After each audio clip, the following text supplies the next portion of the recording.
Yo, yo, yo, it's your girl and boy CT. I'm Cindy Barnes. And I'm Travis Barnes. And we are the founders of the Overcomers Podcast. Sponsored by Journey 333. That is a place in mind, body, spirit that helps you with fitness, coaching, and nutrition to look better, live better, and feel better. We produce these episodes every week for your enjoyment to help people to overcome adversity and live their dreams.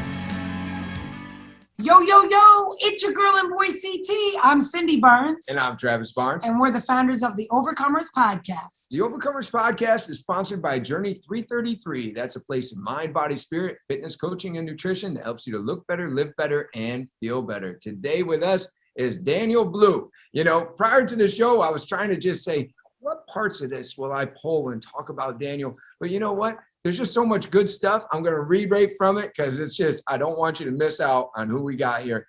He's a regular contributor to Forbes.com. He's the owner of Quest Education. This is a company that helps entrepreneurs obtain capital for their companies, pay off high interest debt, and use self-directed retirement accounts to invest in alternative assets. With over 10 years of educating small business owners, Daniel has a knack for helping individuals get creative with their finances that lead to life-changing results. Boy, I can't wait to have him help us get creative with our financing for some life-changing results. Under Daniel's leadership, Quest Education has reached a 7-figure mark 2 years in a row with 1,000 customers throughout the United States. Now, here's the catch, everybody. His story is a unique one. He's an overcomer. He had a daughter when he was 19 years old and also overcame an addiction to Oxycontin at the age of 20. Those two life-changing moments helped shape Daniel into becoming the man he is today. And that's what the Overcomers Show is all about. So Daniel Blue, welcome to the Overcomers Show. Yeah. Hey. Thank you so much for having me here. I love the title, Overcomers. I like to use the word winning a lot. I played sports. I go to the gym a lot. I'm in business and you play to win, right? So in order to win, you have to be able to overcome. So I love what you guys are doing. Well, thank you. Yeah, you truly are an overcomer with your story. And you know, they just got to hear a good bit about what you're doing today to change lives. But if you could, take us back to the beginning. Take us back to those, life-changing moments. Kind of give us that little CNN story of, a couple-minute version of what was happening then. You know? Yeah. So for me, when I grew up, I had mom and dad in the house. I was middle class. We weren't rich. We weren't dirt poor. And I had a pretty good life. And when I turned 12, I really saw a lot of changes in my family life, my situation. My parents got divorced. My dad moved to Mexico. And all of a sudden, I went from having 2 parents in the house to now it's just mom. And my mom was a social worker. She was gone all day, working all day, which made me at home a lot of time on my hands. I'm going through puberty, not knowing who I am. I don't have supervision. Trying to figure out like why my dad left and just a lot of confusion at this point in my life, right? And, we're 12, 13, 14 years old. We're trying to figure out who we are, right? So going through all those changes and I start going down a wrong path. I start ditching school, doing drugs and just not really finding myself. And I started flunking school and there came a point in time where my mom was just like, hey, in order for you to graduate high school, like you got to get out of California. This was down in Oceanside, California. So then I ended up moving to a city called St. George, Utah. And I knew one person there, one family there. And my mom sent me out there and talked to the family and said, hey, will you let my son stay at your house? Like he's struggling right now. I want him to graduate high school. Can he stay with you and finish his senior year in your home? And, God bless that family. They let me stay in their home. And I was able to graduate high school. And I still was struggling with some demons, some anxiety, some stress. I still wasn't able to quite figure out who I was as a 17, 18-year-old young man. And then I had no idea what I was going to do. Society told me to go to college. I went to college. I had played sports my whole life. I love sports. I think there's a big reason why a lot of entrepreneurs played sports, right? There's just a lot of similarities between sports and entrepreneurship. And I always played sports my whole life. And so I went to college. I only was there 3 months because I just played soccer for the college. And when soccer season ended, I'm like, all right, what am I doing with my life? So I was lost on my quest, on my journey. Ended up stumbling across a sales career at 18 years old. And at 18 years old, I'm in sales. I'm doing really well. I'm making a lot of money. And I succumbed to peer pressure. I'm someone, since I don't have core values, I don't know my standards of who I am. I let other people influence me. And next thing you know, I'm addicted to Oxycontin at 18 years old. And not that long after that, I ended up getting a girl pregnant, and we had no future. However, I had a daughter at 19 years old. I'm still doing drugs. And I truly believe God gave me a daughter for a reason, because it did take me having to hit rock bottom and overcoming a lot between 18, 19, 20 years old to finally get clean. And it was because of my daughter. And I've been clean 12 years since. And my daughter's 12 years old. And she's definitely a big reason why I'm here today. And I'm someone that's clean. Wow. Wow. There's a lot of good stuff going on in there. And by the way, I can't wait to hear your entrepreneur versus sports analogies. But, before we go there, I just wanted to ask, so you think probably growing up in a broken home, that had a big impact on you, having your parents split, I can relate to that. I felt like I compromised myself when I was younger. They say throughout our lives, we're many people. And I think that even as an adult, a young adult, I was still a child looking for love and acceptance that I didn't get from a father because I was growing up in a broken home. It sounds like that impacted you a bit. Would you say so? What's your opinion? What's your take on that? Yeah, I mean, I don't know the statistic, but people that commit crimes that are in jail, a lot of times they're just in from a broken home, right? A lot of times they don't have a father in the home. I mean, to me, I don't care what political field side that you're on, what you believe in, what you don't believe in. To me, our country starts with our family. It starts with the home. And that's the best that we can do in terms of providing a stable home for our children. Our children are our future, right? Like the environment that they're in and what we teach them when we're young, they're going to go off and impact society in a good way or a bad way. So absolutely. At the end of the day, divorce rate is high. There are going to be divorces that happen. That's inevitable. I think the main thing is what happens after the divorce. Luckily, I had my mom, and my mom was someone that I watched go to work every single day, and she never complained about her situation. She never talked bad about my dad in front of me. She just was a great example, and that's where here I am today. I'm a business owner. I've got 14 employees. I'm a college dropout. It's not like I have all these pedigree degrees. It's not like my family came from money. But my mom taught me how to work, and being able to see that definitely, she planted some seeds into me. So to go back to what you made the point earlier is, yeah, absolutely. When you come from a broken home, you're just like, okay, like why did this happen? Did they divorce because of me? Is it something that I did? And then you're trying to belong somewhere. And I think that probably had a lot to do with the fact that when I was 18, I wanted to belong in a group. I wanted to be accepted by a group. So here are these other people I look up to that are doing drugs. They're influencing me. I want to be a part of the cool kid group. So yeah, it's definitely it's a ripple effect with broken homes. But listen up, moms and dads, big brothers, big sisters. Maybe you're a step parent, or maybe you're a father right now that doesn't have as good a connection with your kids as you want to have. And I think it's just very true. I totally resonate with what you're saying. And while incarcerated, I did meet a lot of people that did not have fathers. Today we have on our coaching shirts. And I think if you have a good coach or good parents in your life, clearly your mom made a good positive impact, and it would have been helpful for your father as well. That can make a big difference. It can make a big difference in a lot of things. It can make a big difference in addiction, because instead of looking for others' approval, you have your father's approval. You just get that validation there. So really good stuff. Earlier you said that as you kind of graduated into entrepreneurship, you thought it was a lot like the sports. Can you share with us a little bit as to how because I agree. I'm just saying, share with our audience, if you will, how you think that sports and entrepreneurship are like.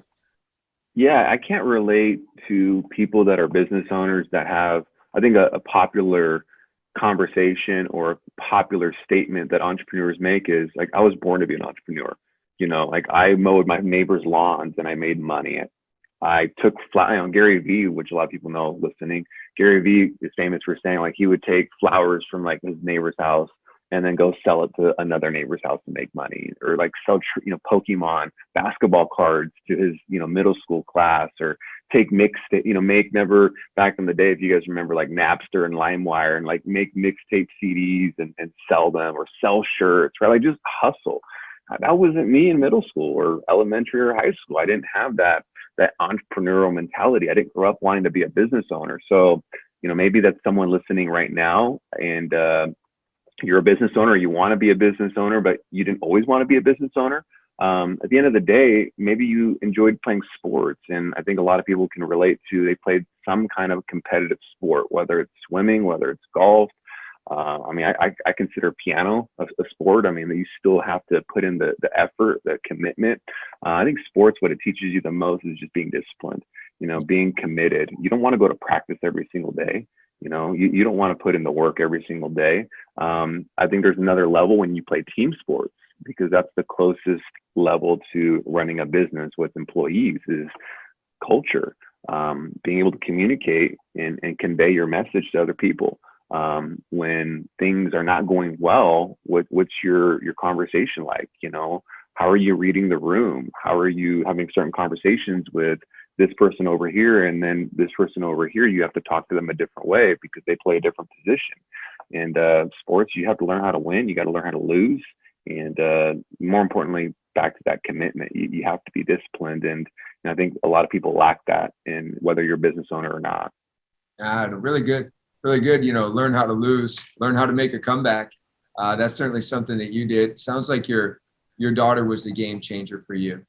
Am I right? Like having a daughter and suddenly knowing that there was this other human being that you're responsible for in the world. Was that your, trigger for overcoming your addiction? Yeah, I think we all have a moment in time that really tests you, that knocks you to the ground, that scares the crap out of you. I don't know if I can cuss on this show, so I'm gonna play it safe. But at the end of the day, you might not even know that moment's taking place right then and there, where it's like a truly defining moment. And that was mine. And I had a choice. Either I could just have what I went through with my own experience with divorce, and just having one person in the house. I could just perpetuate that and just repeat the process over, or I could put a stop to it and be like, you know what, I'm gonna get along with her mom. I'm gonna be in her life as much as I can.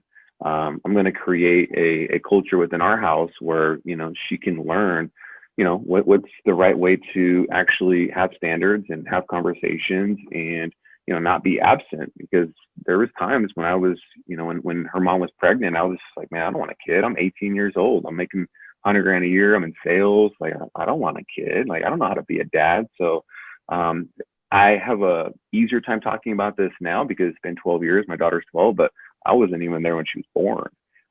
That's how much I didn't want to be there in terms of being a father. So at the end of the day, just because you made a bad decision and you have regret, doesn't mean that you cannot, to the point of the show, you can't overcome and make up for the mistakes that you made. And even though I wasn't there at her birth, I was too busy getting high. She lives with me. I take her to school.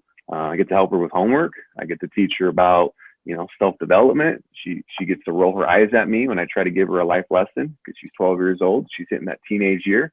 And time goes by really fast, and you got to make the most out of every day. My daughter's still rolling her eyes at me at 19. So,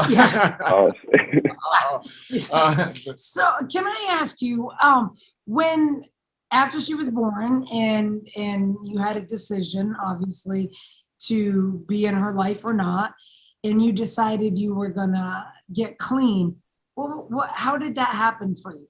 Did you have to go to rehab? Did you just say, I'm done, cold turkey? Because typically it's not that easy for drug addicts, right? There has to be usually there is a giant moment. It's either like almost overdose, or you had to go to jail, or there's something that actually is like that big pivotal moment where you're like, I have to make a change. So how did that happen for you? How did it change? How did it happen? Yeah. So to educate the audience, and I might not even have to educate your audience because opiates are really popular. I was addicted to opiates back in '07, '08. So here we are in 2021. People can read the news and see that these big, massive companies like Johnson and Johnson are getting sued for billions of dollars. Like I think it was Johnson and Johnson. I just read that a couple $100 billion they had to pay a fine for overprescribing Oxycontin. Right? I mean, that's just how bad it is in our society. So I think everyone listening right now, either themselves or someone that they know, someone in their ecosystem has been affected by pills. And Oxycontin, for those that don't know, is an opiate, and heroin is an opiate. So Oxycontin is just like heroin, except you're just getting it from the doctor. So same withdrawals, right? When you're not using, you're getting flu-like symptoms. You throw up, you get the sweats. You know, it's pretty bad. So during that time, I tried to get clean. That 2 years, I tried to get clean a bunch. And I would last 3 days. I'd last a week, and then life would hit me. I'd face adversity, and I would listen to my excuses, and I would just relapse. And try to get clean using methadone, Suboxone. Those are two popular substances that doctors give you. I mean, imagine that they're giving you a drug to get off a drug, right? And that's pretty moronic. So none of this worked. And I actually had a couple life-changing moments. Actually had 2 seizures trying to get clean, and that still didn't stop me. What finally did, it was Thanksgiving 2009. I had my family at the house. They were making Thanksgiving dinner. My daughter was there too, and I was roaming the streets trying to get pills. I was calling everyone trying to get pills. No one was picking up. Imagine that. The drug dealers were at their house having turkey, and no one was picking up. And I started freaking out. And I just remember I was in my car. I put it in park, and I was like, okay, I'm not going to get any pills tonight. And my family is at home celebrating Thanksgiving while I'm giving them some BS excuse that I have to go to the gas station to fill up my gas tank, and I've been gone for 2 hours. Like, my daughter's 6 months old at this time. She was born in February 2009. This is November 2009. So she's a little older than 6 months. I'm like, what am I doing with my life? Like, this cannot be the life I'm going to give my daughter, because now I'm just going to I'm going to perpetuate this same cycle. Like, I'm going to be an absentee father. Like, I can't do that. And so I quit cold turkey at that point. The next day I made a couple phone calls. I was in St. George, Utah. I made a couple phone calls to get work in Las Vegas. I had some opportunities in Las Vegas. So I moved to Las Vegas like that week. And I just knew for me to get clean, I had to get a new phone number. I had to be in a new location, new set of friends. Like, I had to completely shift my environment. And here I am, been in Las Vegas since November 2009, and I've been clean since. People laugh when I'm like, hey, I moved to Las Vegas to get clean. And they're like, yeah, that's not happening. Like, it's Sin City, but it worked for me. So what works for you guys, the listeners, might not work for other people. I mean, you got to do what you got to do to get, the result and be able to overcome. That's a great share. That was a great question. So and thank you for sharing that, because I remember those moments in my addiction, holiday moments where I just wasn't where I was supposed to be, or was at least trying to break away from the family so that I could still just go and satisfy my addiction. And those are memories that I have that I regret a lot. I still feel remorse and guilt over those kind of memories. And I appreciate you sharing that with our audience, because that's really what addiction looks like. And it sounds like, your higher self had an encounter with yourself saying, hey man, we got to change this up a bit, so really good, really good. So let's figure this out. So you went from there to now Quest Education, you're helping people to understand how to finance their businesses and money strategies and paying off debts and things like that. How did that happen? Yeah, so the mission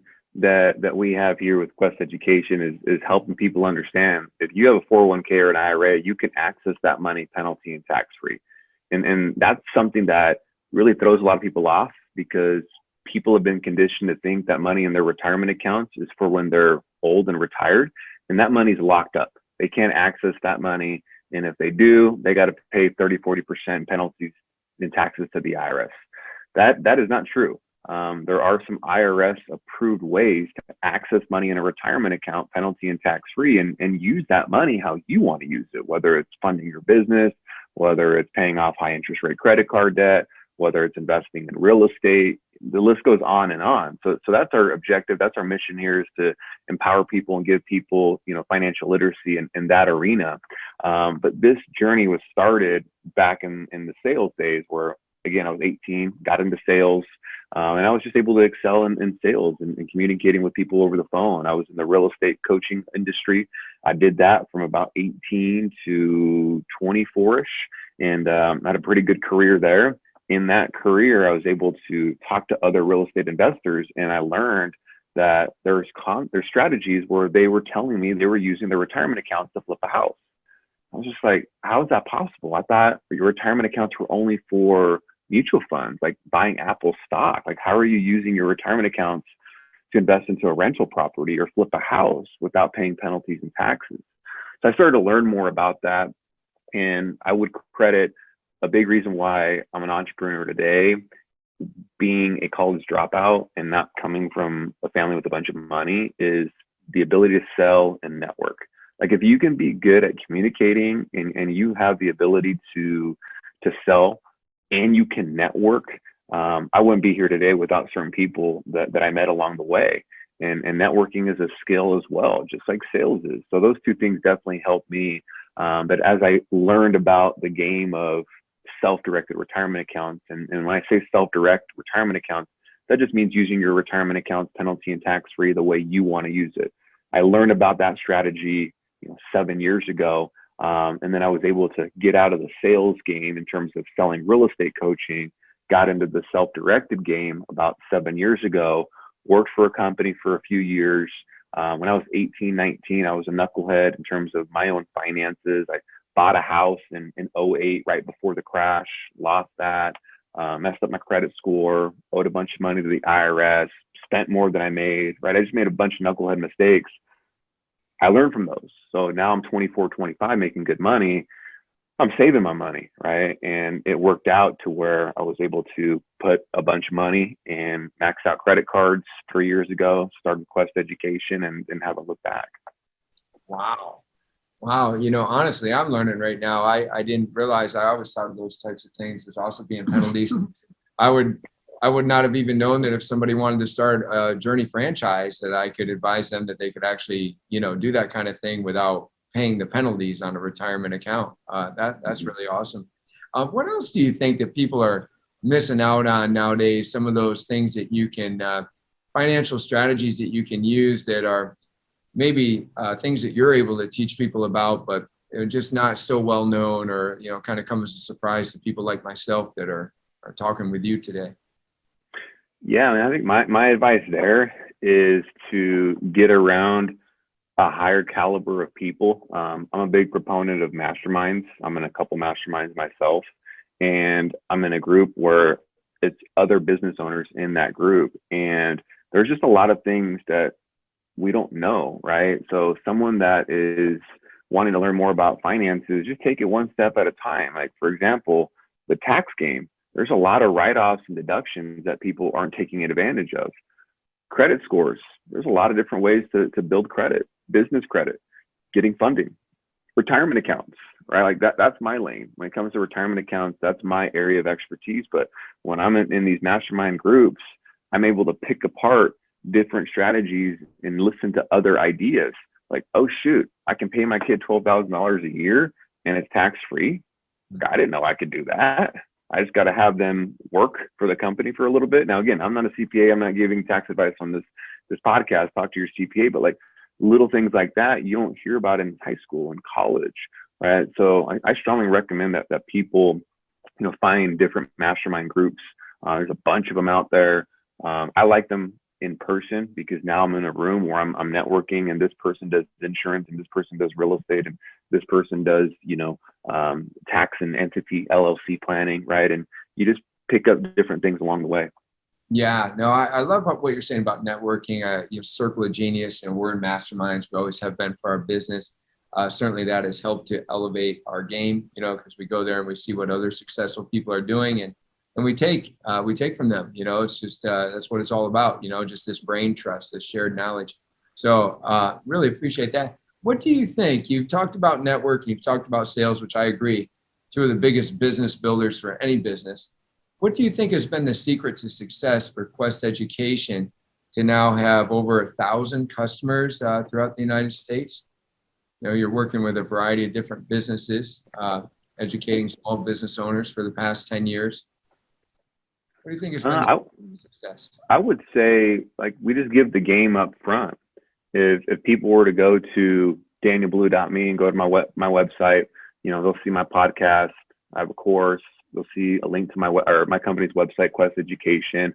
If they were to fill out a form and talk to my team, the people that we can help the most are people that have an existing retirement account, a 401k from an old job, or an IRA. And if they were to talk to my team and go through our sales cycle, let's just call it what it is, they'd get the game up front. Like, we just pull the curtain back. We explain, okay, this is where you are today. This is what your situation looks like right now. This is what your situation could look like. If you were to make a change, this is what the changes that would take place. This is what a solo 401k is. For example, if the audience is going to get one thing out of this podcast, write down solo 401k. Solo 401k is a self-directed plan. I feel like it's the best retirement account out there, just based off of facts. It gives you the most control with your money. And as entrepreneurs, whether you are a business owner or you want to start a business, you're doing it for freedom, right? Time freedom, money freedom. Like, you want control. That's why we are captains of our own ship, right? So you want control with your own money. Solo 401k gives you the most control with your own money. So we educate people about these different types of accounts, teach them how it works. And at the end of those phone calls, because it takes 2 or 3 phone calls, right? We're not going to just spend 30 minutes and say, hey, you got to give us $3,000 for a consultation for us to show you everything. We just give them the game up front. And when we're at the end of our conversation, either it makes sense and they're ready to move forward, and then they can pay us for our services, or, hey, thanks, but no thanks. And that's okay too. But we have just found that it's just a lot more efficient and just a lot more impactful if we can just give people the game up front, the knowledge up front, and empower them to make their own decisions. Oh, that's awesome. That's awesome. What was the website that you listed real quick? danielblue.me. That's the best resource that gives people visibility for my podcast, How Winners Win. I love the term winning, right? In life, personal, business, financial, health. We want to win, right? We play to win. We don't wake up in the morning every day to lose, right? So on my podcast, I have a co-host just like you guys. Don't you guys love having the podcast where there's 2 of you, not just one? That's great. That's great. I love it. The reason I was asking is because I'm interested to learn a little bit more about that course. What is that course that you said is on there? Because it would seem like in these uncertain times, if you're listening to this podcast and you really want to take control of your future, and you fit in as one of Daniel's customers, somebody that, wants to control their retirement account better, those kind of things. What is this course that helps people to maybe understand what they're missing out on, or what is it exactly? Yeah, so the course is called The Quest Way, How to Make Money Tax-Free. This course is going to benefit people that have a 401k from an old job or an IRA, or maybe they have a bunch of cash just sitting on the sideline and they want to learn how to maximize the most out of those dollars. It's got different modules that will teach people, how to control their own money, how to have more flexibility with their own money, how to have options beyond, the vanilla, boring stock market. I think there's a time and a place for the stock market. But I know a lot of people are leery of the stock market. If business owners could choose, you want to put your money in something you have more control over, like your business or the stock market? I think people are going to answer that question in the way I think. But I'm not here to bash the stock market. I just think that it's wrong for people to only be under the assumption that that's the only way to maximize their money. So this course is just going to help people understand there's a lot more options out there besides the stock market and ways for you to make money tax-free. Okay. All right. So have you been teaching anybody yet about that the best opportunity is probably a Journey franchise, or you haven't? Yeah. So it's funny that you say that. One of my clients here in town, she owns Dexafit, and she used that's a franchise, I believe. She used her retirement account to fund her Dexafit business. So she had money set aside in a retirement account. Really didn't want to go down the road of like a line of credit or credit cards or funding through the banks, pay interest.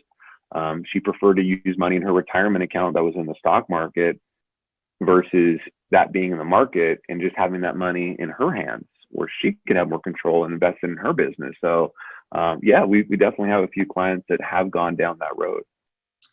Cool. Now, what are I didn't know that you actually would have that answer. I was just being funny, but what are some of the different ways? Obviously, there's the course. Obviously, people can engage with your podcast, and in your company, is there different these 1,000 customers? They all must have varying relationships with you. Some might be, like maybe at a higher level where you're a consultant in their business almost. I don't know. What is available for people to consult with you? I know there was those few phone calls where you kind of learned what's going on with them, and then there's different options for people. Yeah, so the 1,000 customers that I alluded to that are in all 50 states, those are all people that have solo 401ks with our help. So those are all entrepreneurs that had a 401k from an old job or an IRA, saw the benefit in moving their money into an account that gave them more freedom, the ability to access their dollars penalty and tax free. We helped them set up the solo 401k. So those are existing customers of ours. And then, for people where it's like, maybe you don't have a retirement account right now, or you'd like to learn more about what we do and how we do it. There's the course, there's the podcast. And then people that, do have an existing retirement account and want to learn more, they can go to danielblue.me. You'll see a link to Quest Education, my company, and you can click that link, and then there's a contact us form. And then we've got a team that would be able to take those people by the hand and walk them through the process and give them the knowledge. That's awesome. That's awesome.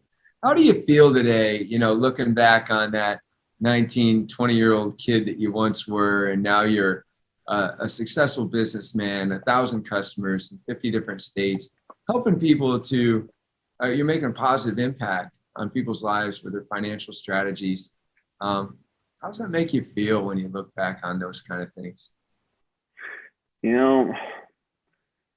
That's an interesting question, because I think you guys can relate to this, and I'm sure listeners can too. Like, when you come from playing sports, you tend to not look back so much, right? Like, what you did yesterday, you won a championship, you lifted your best personal record in the gym. That was yesterday, right? Like, no one really cares about that but you, right? So what are you going to do today? Like, what are you going to do in the future? So I think it's cool. I'm very grateful for those experiences. I don't have any regret, even though there was mistakes that were made and there was some knucklehead moments. That was just part of my journey. And I know there's other levels of adversity that is just waiting for me. So I'm just focused on the present. I'm just focused on today, how I can keep getting better. And, I just know there's a long road ahead of me. And so it's a fine balance, right? Because you do have to have some celebration and some, victory kind of reflection, because you can't get so caught up where it's like, oh my gosh, I got to get better, because you do. A mentor that I look up to, he says something really, really that resonates with me is, you have to chase something better, but still grateful for what you have, right? So it's that internal balance, so I try to just be aware of that, because, I don't want to get caught up in yesterday. No, that's so good. That's so good. I try to live by that. I slip in and out. No one's perfect. But, I do too. I do too, brother. Yeah, I like that. Yesterday's history, tomorrow's a mystery. All we have is now. It's a gift. That's why it's called the present. I want to be here now and not slip back into those, regretting and wasting time on, being remorseful, or even just stressing about tomorrow, just like, what can we do to make the most of right now? So that's, those are some good words of wisdom right there.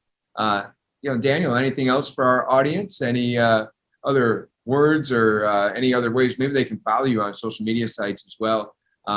Anything that you share? Yeah, I'm pretty active on Instagram and Facebook. If you're on Facebook, you look up Daniel Blue. Pretty sure I'm the only Daniel Blue in Las Vegas.